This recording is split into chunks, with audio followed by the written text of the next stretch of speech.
2절에서 4절까지 말씀을 찾아서 봉독하겠습니다.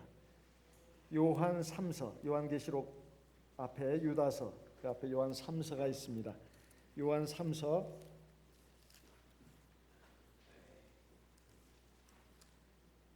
1장 2절부터 4절까지 말씀 우리 같이 한번 읽어보겠습니다.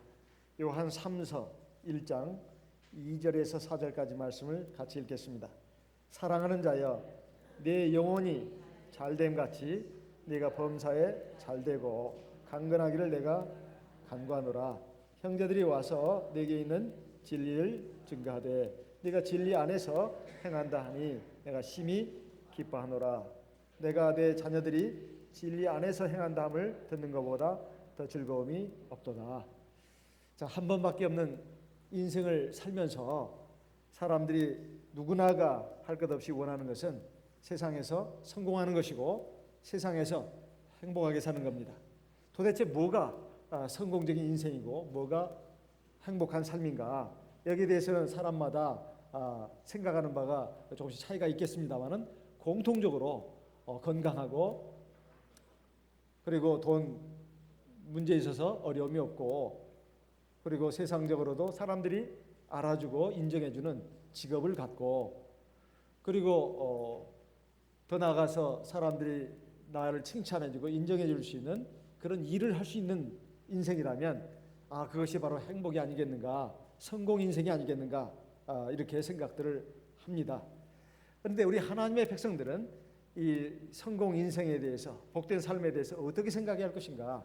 하나님의 백성이라면 저 하나님 나라 가는 것이 목적이니까 이 세상에서는 그저 고통스럽게 살고 힘들게 살고 하는 일마다 잘 안 되고 또 몸도 늘 괴롭고 힘들고 마음도 늘 답답하고 이렇게 사는 것이 하나님 나라에 들어가는 데 있어서 유익하니까 그렇게만 살아야 되는가?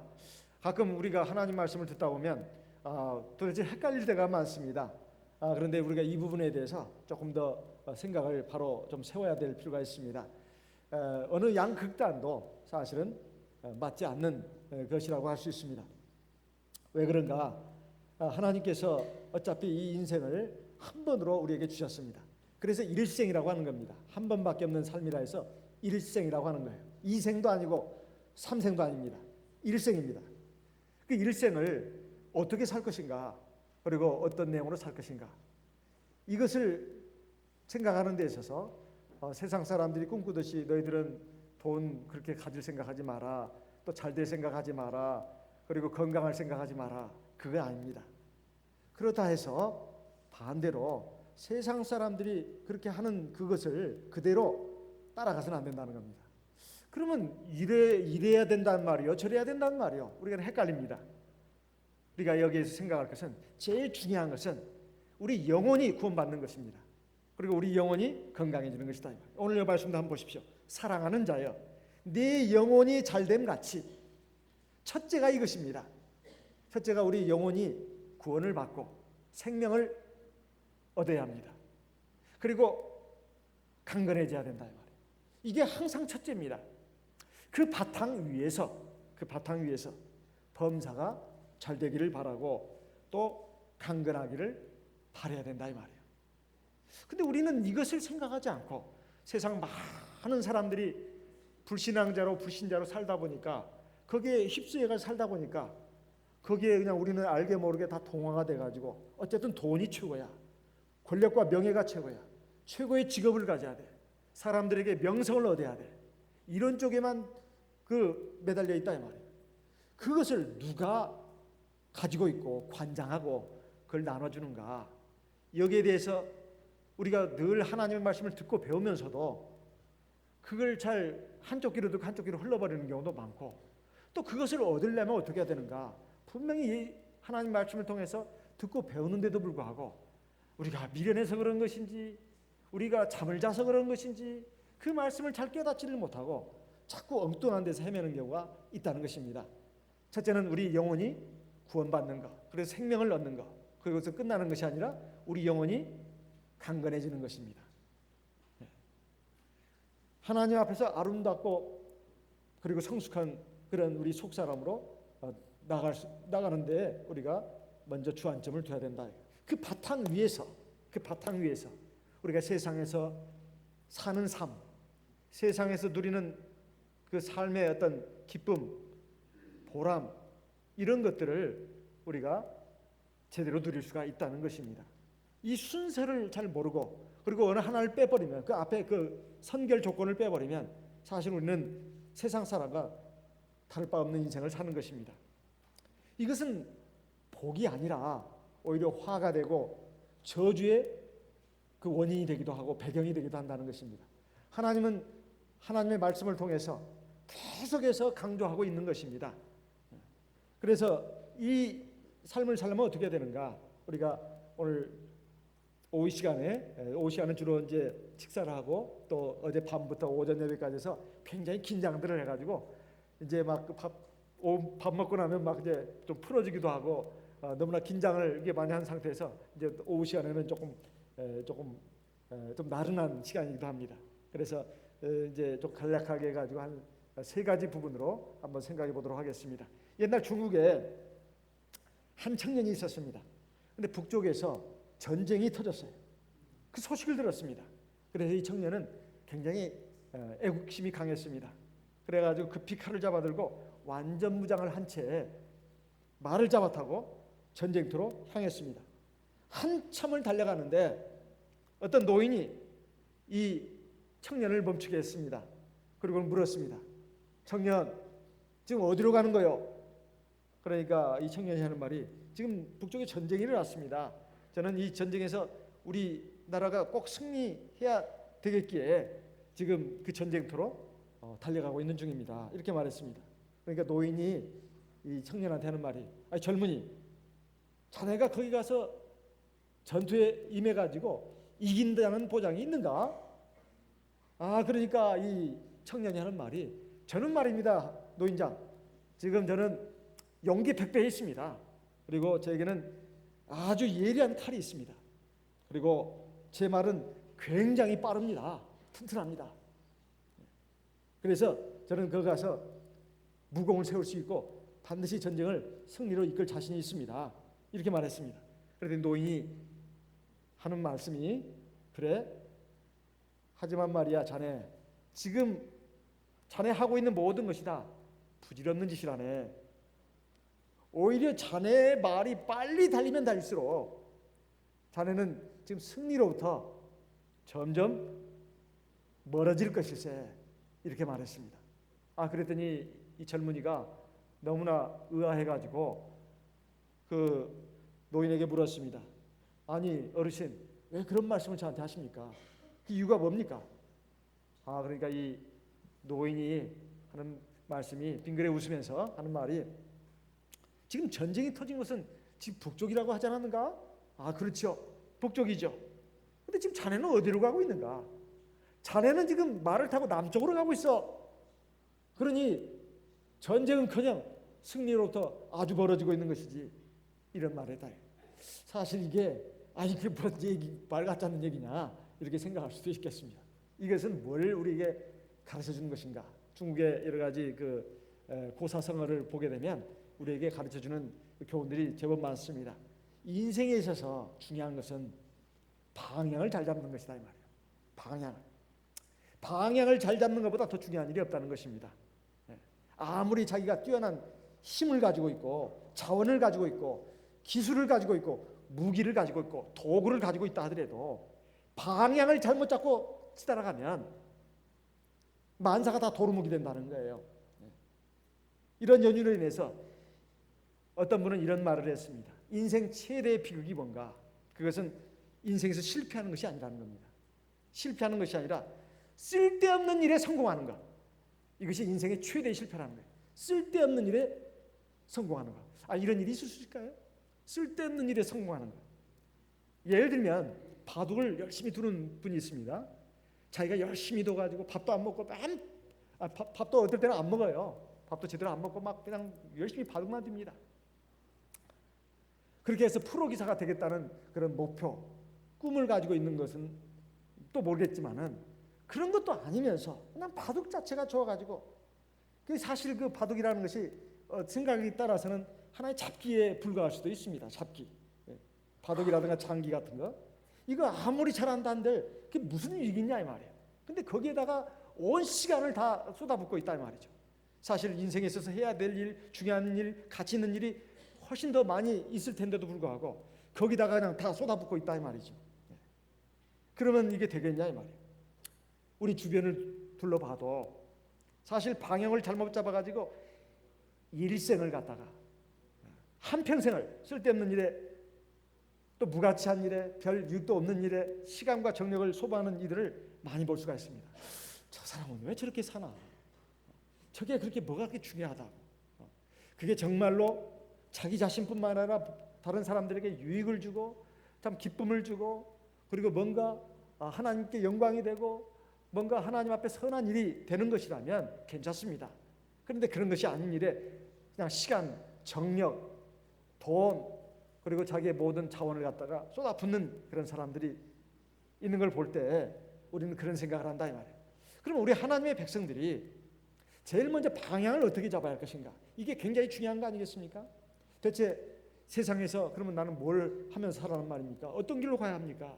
사실 무슨 일을 하고 어떤 일로 가든 제일 중요한 것은 우리가 그 근본 방향을 바로 잡아야 된다는 거예요. 마태복음 6장 31절로 33절에 보면 우리가 잘 아는 말씀이 나옵니다. 마태복음 6장 31절로 33절에 보면 그러므로 이르기를 무엇을 먹을까? 무엇을 마실까? 무엇을 입을까? 염려하지 말라. 염려하지 말라. 이는 다 이방인들이 구하는 것이라. 너희는 먼저 하나님의 나라와 하나님의 의를 구해라. 그리하면 이 모든 것을 너희에게 더하시리라. 세상에서 내가 지금 하는 일이 먹는 거 그리고 마시는 거 그리고 입는 거 이런 것을 구하는 인생이라면 그것을 인생의 목표로 삼지 말고 그걸 인생의 수단이나 방법으로 삼아야 된다는 거예요. 이것이 바로 인생의 방향을 바로잡는 것입니다. 바로잡는 거예요. 먹을 것, 입을 것, 마실 것, 이것 생활 수단 방편을 얻는 것을 인생의 목표로 삼는 사람은 참 허망한 꼴을 당하게 된다 이 말이에요. 나중에 나이 들고 병들어서 그리고 이제 죽게 되면 사실 사람의 생명을 주관하는 분이 하나님이라는 것을 참 뒤늦게 깨닫고 내가 먹고 살기 위해서 살아야 되는 것이 아니라 살기 위해서 먹는 거였고 그것은 하나의 수단이었다. 내가 정말 참된 생명, 참된 행복 이것을 추구하기 위해서 내가 살았어야 되는데 내가 너무나 먹고 사는 일에 골몰했구나 이러면서 후회를 하게 되는 날이 반드시 온다는 말입니다. 그래서 또 그거 말고 먹고 마시는 거 입는 것 말고도 세상에 뭔가 또 화려한 거 뭔가 또 위대한 거 뭐가 이겠거니 해가지고 뭔가 막 그 신기루를 찾아서 막 치달아가는 사람들이 있습니다. 그것을 자기가 못 이뤘으면 내 자식들을 통해서도 이루겠다는 마음으로 자식들도 그 길로 또 몰아세우는 그런 사람들도 있다 이 말이에요. 그랬을 때 역시 마찬가지다 이 말입니다. 요한일서 2장 15절로 17절 말씀을 보겠습니다. 요한일서 2장 15절에서 17절 말씀을 우리 같이 읽어보겠습니다. 요한일서 2장 15절에서 17절 말씀을 같이 읽어보겠습니다. 이 세상이나 세상에 있는 것들을 사랑치 말라. 누구든지 세상을 사랑하면 아버지의 사랑이 그 속에 있지 아니하니 이는 세상에 있는 모든 것이 육신의 정욕과 안목의 정욕과 이생의 사랑이니 다 아버지께로 쫓아온 것이 아니요 세상으로 쫓아온 것이니라. 17절 이 세상도 그 정욕도 지나가되 오직 하나님의 뜻을 행하는 이는 영원히 거하느니라. 여러분 들으셨는지 모르겠습니다만 최근에 전 대통령 중에 한 분이었던 분이 자기 친구 역시 대통령입니다. 지금 병상에 누워있는데 같은 동네에 산다고 하더라고요. 같은 동네에 산대요.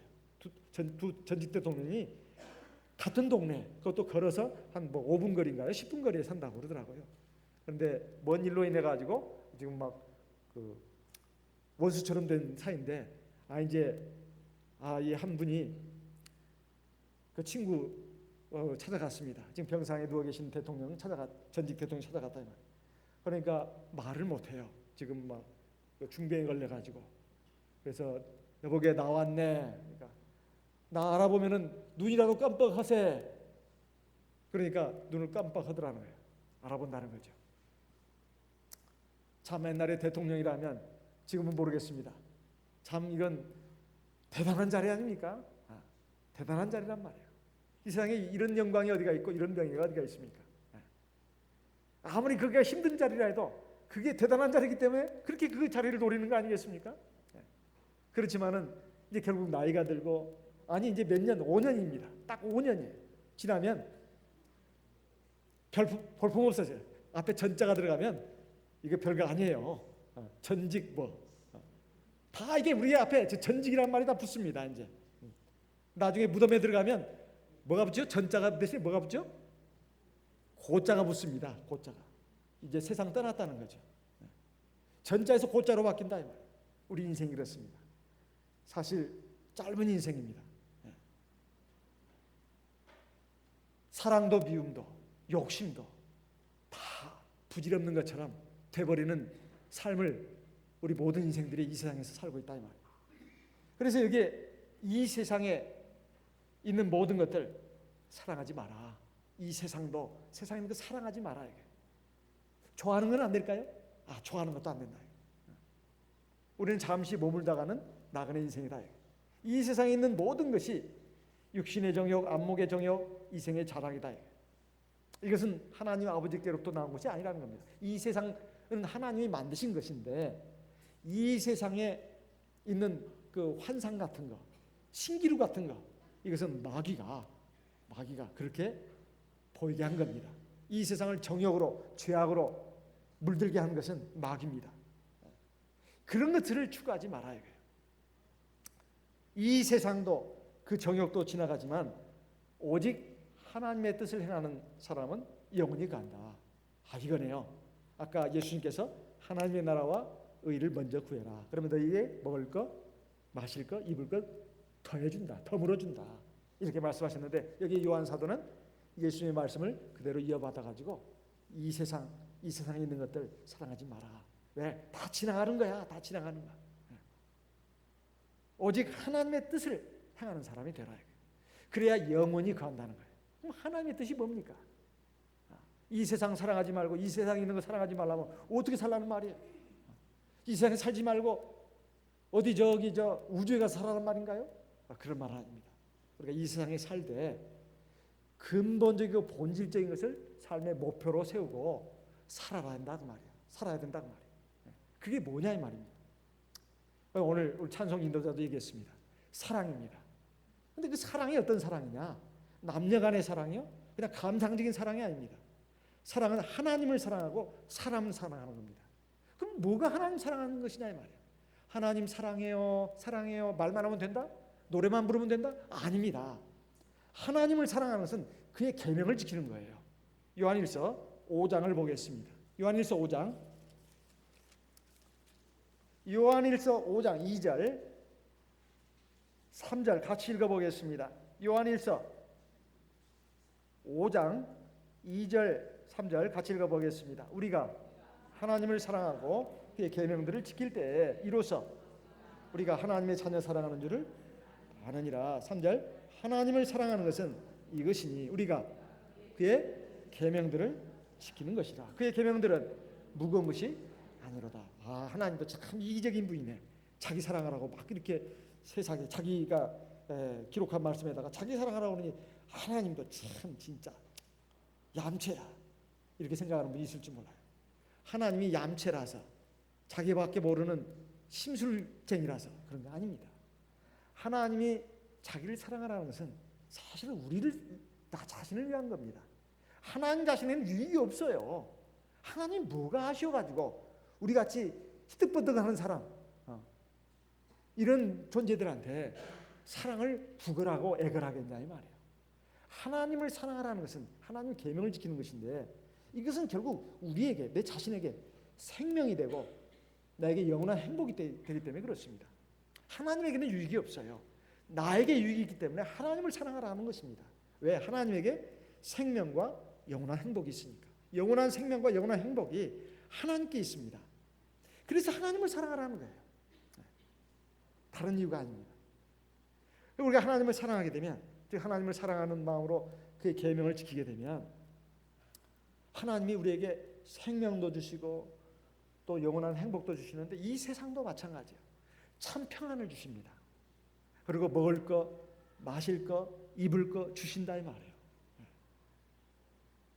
그걸 우리가 체험하게 됩니다. 그래서 하나님께서 나를 참 사랑하는구나, 이것을 알게 된다고 되어 있어요. 여기에 우리가 읽었습니다. 우리가 하나님을 사랑하고 그의 계명을 지킬 때에 결과적으로 이로써 우리가 하나님의 자녀 사랑하는 줄을 아느니라. 하나님은 사랑이라고 하면서 왜 나를 이렇게 힘들게 하고, 하나님 나를 이렇게 참 삶을 고통스럽게 하고, 하나님 나를 하는 일마다 안 되게 하고, 잘 가슴에 손을 얹고 한번 생각해 봐요. 그 말을 할 자격이 지금 있는가? 나 그래도 하나님 사랑했단 말이에요. 나는 하나님 외에는 누구 사랑하지도 않아요. 그런가요? 그 말로만, 입술로만 사랑한 거죠. 하나님 계명 잘 지키지도 않으면서, 자기 멋대로 하면서, 자기 멋대로 나가면서, 입으로만 자기 마음속으로만 하나님 사랑한다고 백날 떠들어 보세요. 그게 하나님 그래 맞다, 너 나 사랑한다 인정해 주시겠습니까? 우리가 정말 하나님을 사랑한다면 마음을 다해서, 뜻을 다해서, 힘을 다해서, 목숨을 다해서 하나님을 사랑하는 겁니다.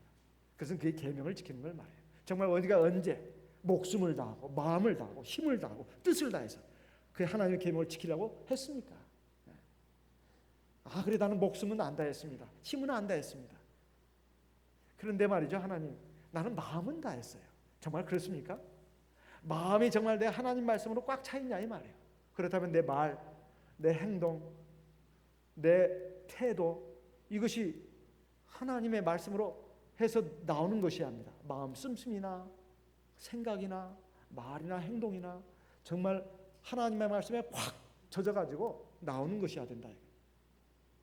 그렇지 않으면서 내가 하나님 믿는데 왜 하나님 나를 괴롭게 하고 힘들게 하냐고, 이것은 거짓말하는 것이고 이것은 하나님으로 하여금 기가 막히게 하는 것입니다. 그래서 여기 보면 그의 계명은 하나도 무거운 것이 아니라고 되어 있어요.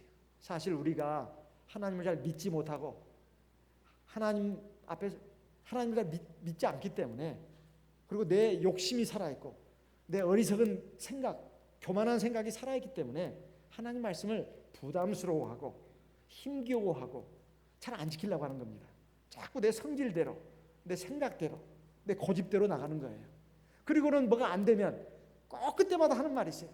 나는 하나님 사랑하는데 왜 하나님 나에게 평안을 안 주시고 나에게 형통함을 안 주시냐고 따지고 드는 사람이 있습니다.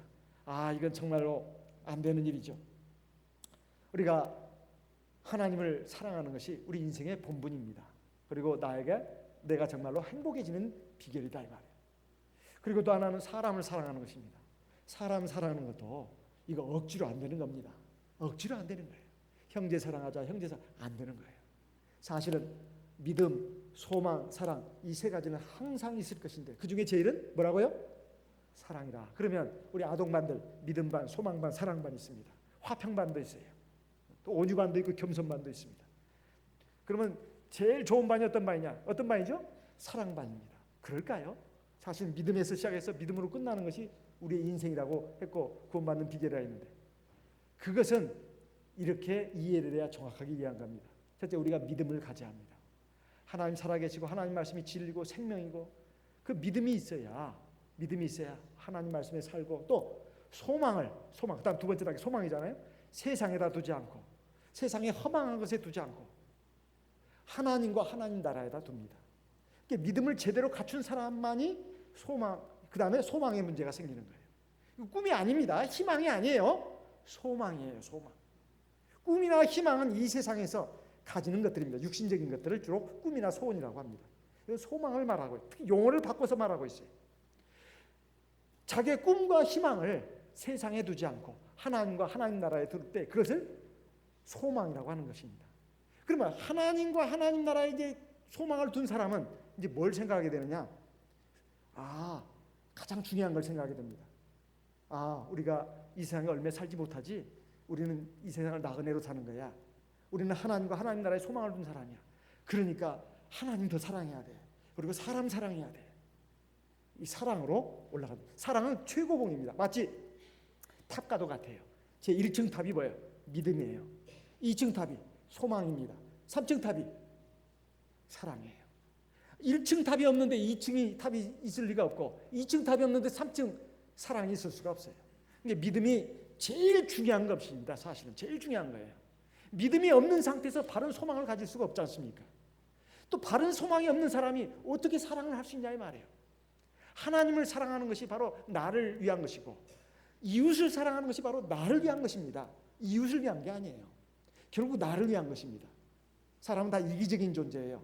자기에게 이익이 없으면 한치도 움직이지 않으려고 하는 것이 인간의 본성입니다. 하나님은 그걸 아셔요. 그래서 하나님께 믿음을 가진 사람은 하나님과 하나님 나라의 소망을 가지게 마련이고 하나님과 하나님 나라의 소망을 가진 사람은 하나님 사랑하고 사람 사랑해야 한다는 걸 알게 된다 이 말이에요. 하나님 사랑하는 것은 계명을 지키는 것입니다. 사람 사랑하는 것은 역시 하나님의 계명을 따라서 내 몸처럼 사랑하는 것입니다. 세상에서 나를 제일 사랑하는 사람은 나입니다. 누구도 아니에요. 나입니다. 나처럼 상대방도 그렇게 이해하고 배려하고 관용을 베풀려면 이것은 내 생명이 귀하다는 것을 알아야 가능한 일입니다. 그래서 믿음, 소망, 사랑 이것은 항상 있을 것인데 그중에 제일은 사랑이라는 것은 사랑만 가지면 된다는 것이 아니고 믿음에서부터 시작해가지고 그 다음에 소망, 탑을 쌓아 올라가는 것입니다. 그 다음에 사랑, 이까지 돼야 완성된 탑이 된다는 말입니다. 이런 인생의 방향을 하나님께서 하나님의 말씀을 통해서 우리에게 가르쳐주고 있습니다. 이 방향을 잘 잡아야 된다. 그런데 이 방향만 잘 잡으면 될까요? 힘이 있어야 합니다. 추진력이 있어야 돼요. 그 정점에 도달할 수 있는 추진력, 에너지가 있어야 된다 이 말이에요. 건강이라든가 지혜라든가 열정이라든가 기술이라든가 자본이라든가 에너지 이런 동력이 있어야 된다 이 말이에요. 방향은 방향만 가지고 되는 게 아니에요. 능력이 있어야 합니다. 방향은 옳은데 그쪽을 향해서 밀고 나가는 힘이 없다고 같으면 그 성공하지 못합니다. 그런데 반대로 힘은 있는데 방향을 잘못 잡으면 역시 이것도 헛수고입니다. 그러니까 방향과 힘 이 두 개가 같이 있어야 되는 거예요. 그러면 힘은 어디서 얻을까요? 하나님이 주시는 겁니다. 그 모범을 우리 예수님께서 아주 잘 보여주셨습니다. 예수님께서는 3년 반 동안 공생의 사역을 하시면서 하나님의 인간 구원의 일을 위한 일을 하셨습니다. 얼마나 날마다 바쁘고 힘들었는지 몰라요. 그렇지만 예수님은 새벽 미명에 아직 동이 터오기 전에 아직 밝아지지 않았을 때 일어나셔가지고 한적한 곳으로 가셨습니다. 그리고는 하나님 앞에 기도했다 이 말이에요. 마가복음 1장 35절 말씀을 보겠습니다. 마가복음 1장 35절 같이 읽어보겠습니다. 마가복음 1장 35절 같이 읽어보겠습니다. 마가복음 1장 35절 같이 읽겠습니다. 새벽 오히려 미명에 예수께서 일어나 나가 한적한 곳으로 가사 거기서 기도하시다니. 자, 이 말씀은 굉장히 짧은 한 구절인데 우리에게 엄청난 감동과 충격을 줍니다. 예수님이 누굽니까? 그분은 전능하신 하나님, 바로 그분이십니다. 도대체가 예수님이 하나님 그분으로서 도대체 뭔 기도할 필요가 있냐 이 말이에요. 그렇지만 그분은 하나님의 시고 하나님의 본체이시지만 이 세상에 하나님의 아들로 오셨고 사람의 아들로 오셨습니다. 그래서 하나님의 아들 된 우리 성도들을 위해서 모범이 되시셨다 이 말이에요. 하나님의 자녀된 성도들은 하나님 앞에서 인생을 어떻게 살아야 할 것인가, 어디서 힘을 공급받아야 할 것인가, 이것을 그 비결을 가르쳐 주셨다 이 말이에요. 어떻게 하라고요? 하나님 앞에 기도하라 이거예요. 그래야 하나님이 지혜와 능력을 주시는 것입니다. 지혜와 능력을 주시는 거예요. 시편 46편 5절을 보겠습니다.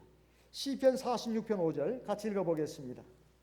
시편 46편 5절 같이 읽어보겠습니다.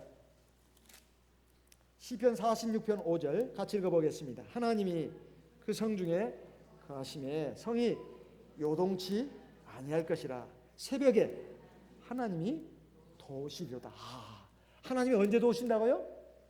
언제? 새벽에. 왜 새벽에 하나님이 새벽에 우리를 도우실까요? 새벽에 뭔 일이 있다고? 새벽에 다 잠자는 시간 아니에요? 아침에 일어나서 다 세수하고 밥 먹기에 바쁜 시간 아닙니까? 아니면 저 공원에 가서 운동하는 시간 아니에요? 그런데 하나님이 새벽에도 오신다고 되어 있네요. 왜 새벽에도 오실까요? 왜? 뭐 때문에?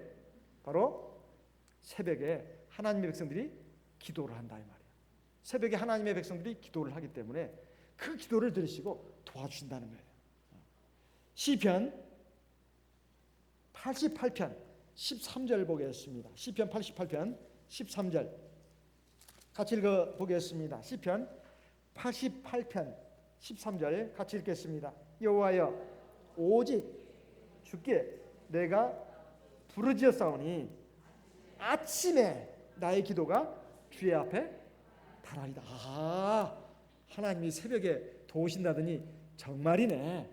왜? 아침에 기도하지 않습니까? 우리 아침에 기도도 안 하고 하루 일과 시작하는 성도님들 한 분도 안 계시잖아요. 그렇죠? 한 분도 안 계십니다. 우리가 어떻게 아침에 일어나가지고 하나님께 기도도 안 하고 하루 일과를 시작하냐 말이에요. 그런 성도는 없습니다. 그러니까 하나님이 아침에 기도하는 성도들의 그 기도를 들으시고 힘을 주시고 에너지를 주시고 여러 가지 능력을 주신다 이 말이에요. 얼마나 감사합니까? 얼마나 감사해요. 그래? 아니 그것도 지금까지 모르고 아침에 저는 그냥 끌적지근해서 기도했는데 아이고 이제 이 말씀을 들으니까 내가 알았네, 깨달았네. 하나님이 새벽에 도시네. 아이고 세상에. 아이고 이걸 진작 알았더라면 내가 조금 더 기도를 더 많이 할 것인지. 아이고 기도 좀 더 해야 되겠어. 하나님 말씀 내가 믿고 의지해서 새벽에 아침에 내가 하나님 앞에 더 기도를 정성껏 드려야 되지. 지금까지는 너무 번개불에 콩고 먹듯이 잠깐 기도하고 막 일어났는데 그럴 것이 아니네. 여기 보니까 하나님이 새벽에 아침에 도와주신다고 되어 있네. 세상에. 그려 내가 하나님 앞에 무릎 꿇어 기도해야지. 좀 더 정성을 다해서 마음을 다하고 뜻을 다하고 힘을 다해서 목숨까지는 안 다한다더라도 최소한 마음 다하고 힘 다하고 뜻을 다해서 기도해야지. 이렇게 생각하게 된다. 얼마나 감사합니까? 하나님이 하나님을 바라보고 경외하는 사람에게 지혜와 능력을 주신다는 건 이건 경험한 사람들이 압니다. 이사야 40장 28절부터 31절 말씀을 보겠습니다. 이사야 40장 28절부터 읽어보겠습니다. 너는 알지 못하였느냐 듣지 못하였느냐 영원하신 하나님 여호와 땅끝까지 창조하신 자는 피곤치 아니하시며 곤비치 아니하시며 명철이 한이 없으시며 29절 피곤한 자에게는 능력을 주시며 무능한 자에게는 힘을 더하시나니 31절 같이 읽겠습니다. 오직 여호와를 앙망하는 자는 새 힘을 얻으리니 독수리에 날개치며 올라감 같을 것이요 다른 박질하여도 곤비치 아니하겠고 걸어가도 피곤치 아니하겠다. 아이고 내가 오늘 이 말씀은 너무나 잘 아는 말씀인데 아이고 맞네. 내가 매일매일 살아가는 힘, 지혜 그리고 내 인생길을 잘 성공적으로 달려가는 데 있어서 필요한 이 힘을 내가 하나님께 꼭 받아야지 이렇게 굳게 결심하게 됩니다. 그래서 하나님 앞에 기도를 하고 공부도 하고 하나님께 기도를 하고 가정 살림도 하고 하나님께 기도하고 직장 일도 하고 하나님께 기도하고 사업을 하는 이 인생이 되어야 된다 이 말이에요. 그게 굉장히 중요합니다. 우리 출애굽기에 보게 되면 하나님께서 십계명과 율법을 주시면서 제사장을 세우시고 그 레위 족속을 통해서 그러니까 아론의 후손들 그 제사장 이제 계열로 이제 구분을 하십니다. 그리고 출애굽기 28장에 있어요. 출애굽기 28장 1절로 3절에 나오는 말씀입니다. 그리고 출애굽기 31장에 보면 또 중요한 인물들을 내세우십니다. 이제 성막을 지어야 되잖아요. 성막을. 그 성막 안에 또 여러 가지 기구들을 만들어야 되잖아요. 유다 지파 그리고 단 지파를 하나님이 골라내십니다. 그래가지고 여러 가지 그 물건들을 만들게 해요. 그리고 성막도 지게 합니다. 근데 제가 지금까지 성경을 많이 봤어도 도대체 저는 출애굽기나 레위기 볼 때마다 성막에 대해서 쭉 나오거든요. 그러면 제가 열심히 봅니다. 근데 이걸 나보고 만들으라면 나 못 만들 것 같아요. 아무리 해도 그 글자로 써져 있는 것이 그 이해를 제가 못 하겠어요. 그 뜻은 알겠는데 뜻은 어느 정도 알겠는데 이것을 실제로 집어 어떤 모양이 될 것인가를 도대체 감이 안 잡히는 거예요. 그래서 할 수 없이 이제 주석 성경이라든가 일반 교회에서 나온 그 자료를 보게 되면 성막 구조가 나오더라고요. 그건 유대인들이 그렇게 지어서 제사를 드리니까 아마 그 사진을 찍어 온 것 같아요. 그걸 보면서 이런 물건이었구나. 근데 그걸 누가 어떻게 처음에 만들었을까요? 하나님이 유다 자손, 이게 출애굽기 31장에 나옵니다. 1절에 11절에. 그리고 단 자손 뽑아낸다. 그런데 그게 중요한 말씀이세요. 내가 그들에게 지혜로운 영을 주겠다. 그리고 그들에게 지혜와 총명을 줘가지고 내가 지시하는 일들을 잘 만들게 하겠다. 이게 말씀이 나오도록 제가 비결을 알았어요. 그게 하나님이 말씀하신다 해서 만들 수 있는 물건이 아닙니다. 그것을 만들 수 있는 지혜를 줘야 돼요. 하나님이 총명을 줘야 합니다. 사람이 시킨다 해서 그거 시킨 대로 다 하는 게 아닙니다. 세상 일도 마찬가지예요. 저는 세상 공부도 그렇고 우리 학생들 그리고 청년들 자기가 뭐 하고 있는 일들 그리고 직장인들 또 사업하시는 분들 사실 하나님이 지혜를 줘야 합니다. 총명을 줘야 된다 이 말이에요. 능력을 줘야 합니다. 그래야 우리가 제대로 할 수가 있어요. 제대로 할 수가 있습니다. 하나님의 일을 하는 저도 마찬가지입니다. 정말 무릎을 많이 꿇어야 돼 하나님 앞에. 그래야 하나님이 지혜를 주십니다. 총명을 줘요. 저도 그렇고 여러분도 그렇습니다. 다 똑같습니다. 누구만 그렇게 해야 된다는 법이 없어요. 우리가 하나님 앞에 정말 성공 인생 그리고 복된 삶을 살려면 첫째는 방향이 오래할 뿐만 아니라 방향만 오른다고 되는 게 아니에요. 힘이 있어야 된다 이 말이에요. 그 힘을 누가 주느냐? 하나님이 주신다 이 말입니다. 하나님께 그 힘을 받으려면 어떻게 해야 되냐? 무릎을 꿇어야 합니다. 하나님 앞에 무릎을 꿇어야 돼요. 꿇고 가만히 있으면 되나? 두 손을 모아야 됩니다. 눈을 감아야 합니다. 그리고 기도해야 합니다. 이겁니다. 그리고 또 세 번째, 하나님 앞에 우리가 성공 인생 복된 삶을 살려면 어떻게 해야 되는가? 예전에 유명한 바이올리니스트가 있었습니다. 굉장히 유명한 바이올리니스트였어요. 어떤 도시에 가서 연주회를 하게 됐습니다. 그래서 그 도시에서 발간되는 그 신문들이 대서특필을 했어요. 어떤 유명한 연주자가 우리 도시에 왔다고. 그래가지고 바이올린 연주를 하는데 세계 최고의 명품 바이올린 그게 뭐죠? 스트라디바리우스라고 합니다. 이거 혀가 잘 안 돌아가네요. 스트라디바리우스 바이올린. 이 악기를 가지고 있는 연주자라는 거예요. 대단하죠? 이 악기는 막 몇억 뭐 이렇게 된다고 그래요. 이 바이올린을 가지고 연주라는 아주 세계적인 연주자입니다. 그런데 그 도시에 있는 많은 사람들이 이 연주자보다는 그 악기의 그 희소성 때문에 관심을 가졌습니다. 스트라디바리우스 이 명품 바이올린이 그거 한번 이제 보게 생겼네. 우리 동네 사람들이. 그래가지고 연주 당일에도 신문에서는 어떻게 했느냐? 그날짜 신문에서는 그 연주자보다도 이 바이올린 사진을 크게 실었다는 거예요. 이 악기가 그렇게 유명한 악기라서. 드디어 공연이 열리던 날 밤에 그 밤이었습니다. 이 바이올리니스트는 아주 신들린 듯이 바이올린 연기 온갖 인상 다 써가면서 그냥 막 연주를 했습니다. 그러니까 그 청중들이 우리와 같은 박수가 터졌어요. 그런데 갑자기 이 연주자가 이제 연주를 다 마치고 나서 단상에서 이제 그 이상한 행동을 취하기 시작했습니다. 의자에 자기가 연주했던 바이올린을 갖다가 의자에다 사정없이 내동댕이 치더라는 거예요. 그러니까 이제 그 관중들이 충격을 받았습니다. 세상에 저 엄청난 악기를 갖다가 박살을 내다니. 관중들이 전부 다 막 충격을 받았어요.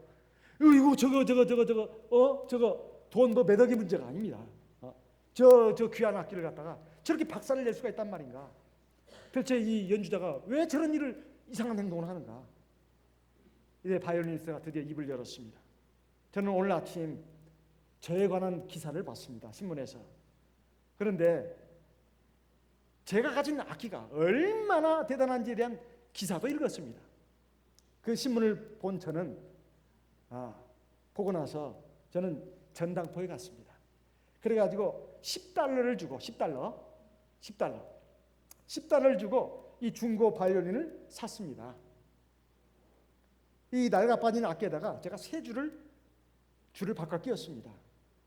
그리고 오늘 밤 제가 이 연주를 하게 됐는데 이것은 스트라디 비로 블라블라블라 그게 아니고 이건 중고 바이올린입니다. 이렇게 말했습니다. 제가 이 악기를 부서뜨림으로써 여러분들에게 보여주고 싶은 것은 뭐냐? 악기가 중요한 것이 아니라 제 손이 중요합니다. 제 손이 중요합니다. 이것을 여러분들에게 알려주기 위해서 제가 그렇게 했습니다. 이거 제가 부서뜨린 것은 중고 악기입니다. 10달러짜리. 여러분들은 이게 명품 악기인 줄 아셨죠? 여러분은 속았습니다. 그게 아닙니다.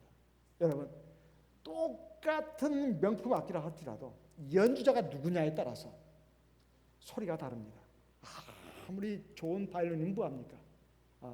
정말로 그럴 만한 능력이 안 되는 사람이 그거 하면 깽깽이 소리입니다. 깽깽이 소리. 플룻도 마찬가지예요. 플룻도 마찬가지. 피아노도 마찬가지고 모든 악기가 그렇습니다. 이건 소음에 불과해요. 악기가 아무리 좋으면 뭐합니까? 그걸 연주하는 사람이 그런 사람이 못 되면 소용이 없다는 말이에요. 아무리 좋은 목재라도 좋은 목수를 만나야 좋은 가구가 될 수 있습니다. 좋은 가구로 태어날 수 있어요. 어설픈 연주자가 악기를 탓합니다. 그리고 미숙한 목수가 재료와 연장을 탓한다 이 말이에요. 훌륭한 인재들이 있습니다. 그런데 사람을 잘못 만나가지고 망가지는 경우를 우리는 지금까지 살아오면서 많이 봤습니다. 그런가 하면 정말 부족하기 이를 데 없는 사람입니다. 근데 좋은 스승을 만나가지고 아주 훌륭한 사람이 되는 경우도 많이 있습니다. 그래서 우리가 이것을 이제 우리나라뿐만 아니라 세계를 돌아다니다 보면 종교와 신을 잘못 만나가지고 정말 무지몽매에 허덕이는 그런 사람들이 참 많습니다. 이것은 개인적으로도 마찬가지입니다. 재능이라든가 환경보다도 나를 연주하고 있는 손길이 누군가 이게 중요한 겁니다. 보통 우리는 내 외모 탓하고 내 머리 탓하고 내가 가진 돈, 가정, 환경을 탓하는 사람 많습니다. 이건 도구 연장 탓하는 거하고 똑같아요. 정말 나를 갖다가 누구 손에 붙들리게 했느냐 이게 중요한 거 아니겠습니까? 나를 위대한 하나님의 손에 붙들리게 하면 나는 하나님 앞에 위대한 인생이 될 수 있습니다. 우리가 지난 안식일을 통해서 왼손잡이 외우스에 대해서도 배웠습니다. 불구자입니다.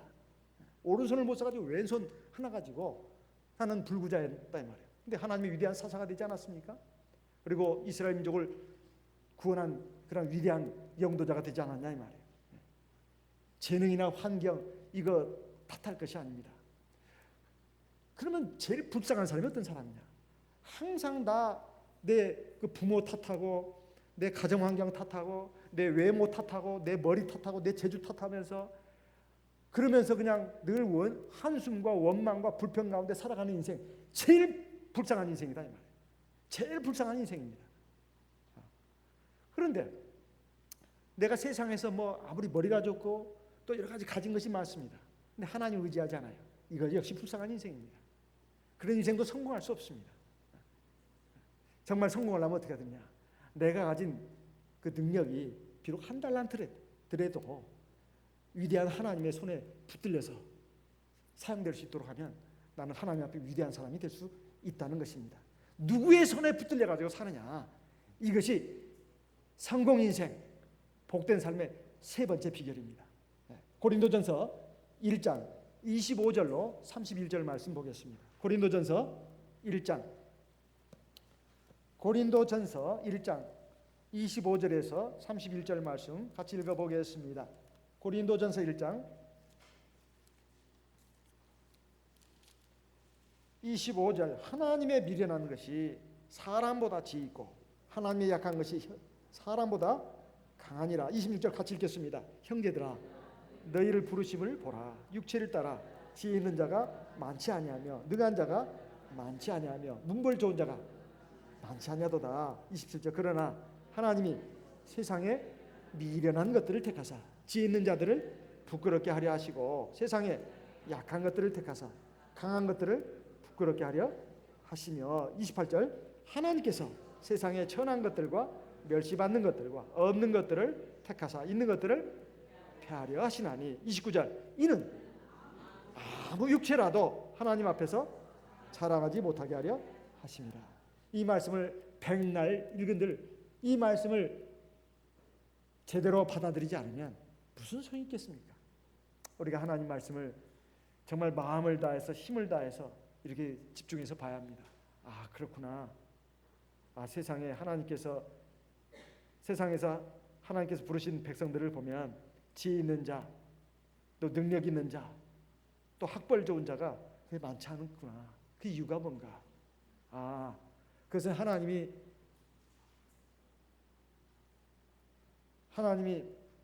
지혜 있는 자, 능력 있는 자, 학벌 좋은 자를 싫어하시고 미워하셔서 그런 것일까요?